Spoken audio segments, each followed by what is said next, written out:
What's happening, everybody? So in this episode of What's He Up To in the Shop, I am going to be going over with you some tuning that I'm doing with Foxy. We're using Calcon CalEdit software on a 351 Windsor, low compression, good set of 185 heads, but with a GT40 intake manifold. Now, that yellow line is the old tune that was on the car. This is a timing table, and what you're seeing is the timing curve. Now, what I have adjusted is to pull some of the timing out of the car, mainly because we're getting some spark scatter at around peak torque, which in this car is around 41 to 4400 RPM. So the idea is to yank some of that timing out of this thing, add a little bit of fuel to it. She was a little on the lean side. Take her out, give her a scoot, and make sure that she likes it. So I just got back from running the car with a little bit different tune. Let me pull that one up for you. So as you can see, there's a bit of a difference there between where that timing was when the car was on the dyno and where that timing was just now when I was out running the car. And even with that little bit more timing in the car, again with that yellow line, the car was still getting a little bit of spark scatter right around 4100 RPM. So what we've done is we've dropped timing down just a little bit, and we've gone ahead and added just a little bit of fuel in that area as well. So really, guys, what I'm doing here is I'm real world adjusting a tune. See, you get your car tuned on a dyno and that's great, but there are other factors that can make that tune either not as effective as it could be, or in some cases a bit dangerous for the street if certain things were just really good, like fuel quality, weather, things like that. But if the car sits for any real length of time where you have bad fuel quality, you've got to put a tune together that will accommodate those conditions as well. So in many cases, when you see a dyno number shown on a video on YouTube or something like that, that is an absolute best possible case scenario. But in the real world, that best possible case scenario, which in all reality was safe on the dyno, could end up being the difference between the car running great for years and years to blowing up on the way home if you get yourself a bad tank of gas. So what I'm doing here again is just a little real world alteration to a tune that I had put on the car when it was on the dyno, only for later on, just in normal driving, putting gasoline in the car from different places, finding out that although on the dyno the tune was great, in reality we got to make a few changes. All right, guys, we're going to load this tune and we're going to take her for a test hit, or two, or a few. Flashing bank 8. Flash complete. All right, let's go. All right, guys, and there is our test subject for the evening. And here we go, guys. Already up to temp. Just fired her up. Let's get her moving. One thing, just kind of as a laugh, if you Foxbody owners are out there, you'll know that these gauges are basically just kind of more of an idea with your temperature, voltage, oil pressure, and fuel gauge. Showing 180 degrees engine coolant temperature, that's that guy right there.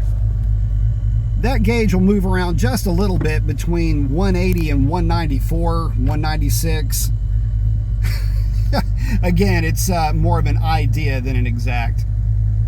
Foxbody life. Tell you what, I am so happy I fixed the air conditioner in this thing, because it is hot and sticky. Conditions, even though it's in the evening time, still looking at about 90 odd degrees. Actually, it's probably more like 94 degrees. Been having some 106, 108 degree days down here in beautiful Southeast Texas. So basically, guys, what we're doing, data logging, is really just looking at timing, making sure timing's where you are commanding, making sure air fuel commanded is exactly what you're commanding. Data logging an older car like this, there are no knock sensors. So trying to find knock in the car, I mean, the knock sensors are your ears. That's a terrible view, by the way. There we go. So what we're going to do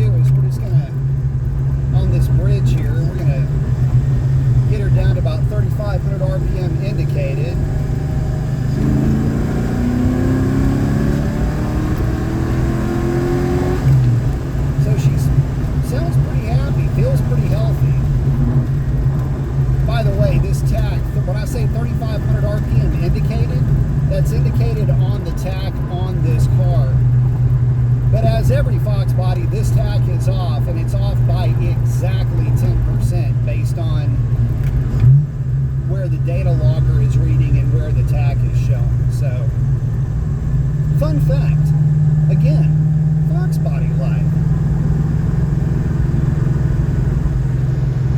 By the way, this car needs a bump steer kit desperately. It's got 96 or 97 Cobra spindles on it. Really, all of the SN95 from 96 and up are all the same. And the problem with that is, if you don't have a bump steer kit, the car has a tendency to not only trough wander, which is to wander within the lane that you're in, but any type of a expansion joint or any repair work that's going on in the road will upset the geometry to where the car just basically kind of steers where it wants to.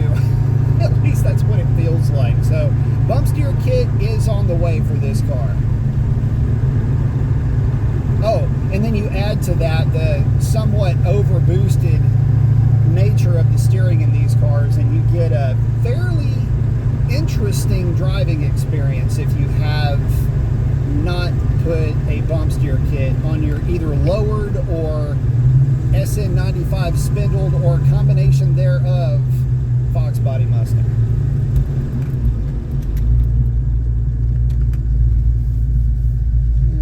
Alright. So what we're going to do is we're going to replicate that same load test that we just did on the bridge.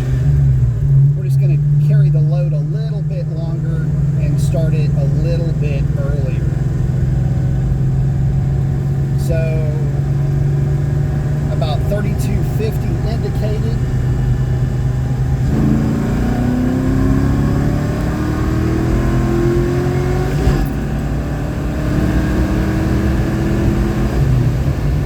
Okay, she's real happy now. Way better. Car is definitely pulling much cleaner. Yeah, that's so much better than what she was. Alright, so just now making the exit, and that's really where a bump steer kit was made readily apparent. The thing is it's a bit of a pucker factor. Only because if you're expecting it or you know the car is going to act up, it's really not that big of a deal. If you're just new to this game, it will absolutely spook you, no doubt about it.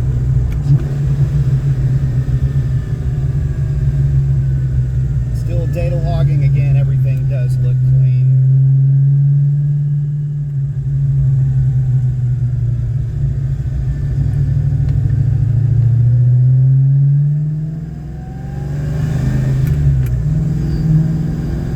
Partial throttle, she's doing great.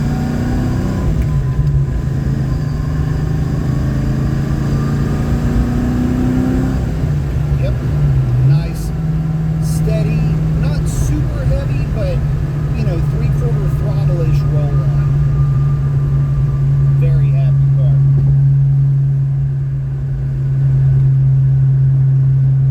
And again, this really does illustrate the difference between tuning something on the dyno where conditions were absolutely perfect fuel quality, perfect air quality, all of that, versus the real world where the car will sit for a while, fuel quality degrades, and you know, the temperature is hot. You've got other factors that can absolutely change the outcome, or would have changed the tune-up and the outcome on a dyno tune. And it's part of some of the questions you've got to ask a customer, or you've got to ask yourself if you're doing your own tuning, and just be honest with yourself. You know, am I going to be driving this vehicle often? Does it have good gas in it all the time? Do I live in an area where I might have to run butane in the car to maintain an adequate level of octane for the tune that I'm running with? All of that has to come into play when you're putting tunes together for a car, and it's just not something somebody thinks about in the moment. I certainly didn't. I'm thinking, oh cool, I'm going to get some power out of it.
maybe moderate plus acceleration.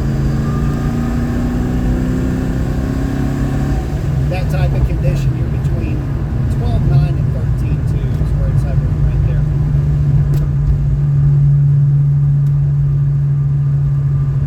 Which is all right with me. Because she's pulling so much cleaner with less timing. I can promise you the car's making decent little chunk more power. One of the reasons why I had to switch things up a little bit is I'm running a different mass air meter. I'm running a bullet 75 millimeter as opposed to a 77. I think it's a little bit better metering, but it's also hitting it with a little bit higher velocity at those higher air charge demands. When you're, in other words, when you're harder throttle, higher RPM, that can and will absolutely create a scenario where the car doesn't need more timing.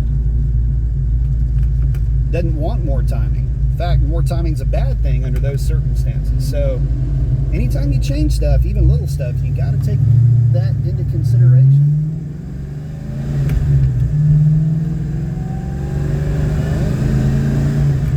Do one last load test.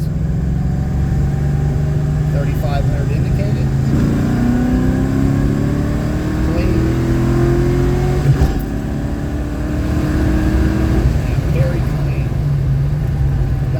A very happy Foxy.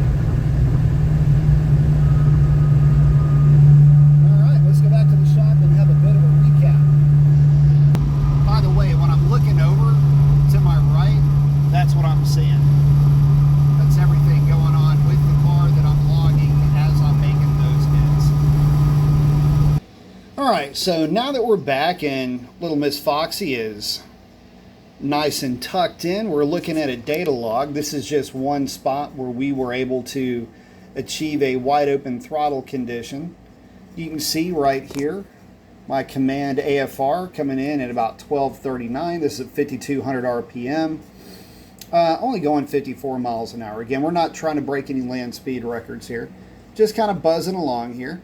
As you can see though, we have dropped advance from what would have been about 33 degrees down to 32, and lower, I can do this, there we go, lower in the RPM range where we were starting to see some issues, we're at 29 degrees instead of 30 or 31, and that seems to have made all the difference in the world. The car is pulling much more cleanly. I can assure you the car is making more power on the street than what it would have been making on the dyno. With this tune in the car. No question in my mind. Here's another view of that data log where it's more of a dashboard gauges analog type of a setup. You can see injector duty cycle about 64% with those 30-pound injectors at 12.39 AFR. MAF volts at 415. Not a great baro, 29.88. Throttle status. Wide open throttle. What? Anyway, guys, hope you liked that little bit of a soundtrack from the 90s right along with Foxy while we're making some tuning changes. The car runs so much smoother under high load conditions, especially as it's transitioning through peak torque, far better than what it was before. And again, it just illustrates that you've got to take quite a few other parameters and quite a few other life realities into account when you're putting a tune together for any car on the dyno. But in my case, this is a situation where it's got kind of extenuating circumstances where the car sits for a long period of time, which means fuel quality is going to be sketchy at best. You've got to put a tune together that reflects the reality that that car is going to be living in. And with that, that's a wrap. Y'all have a great one. Adios.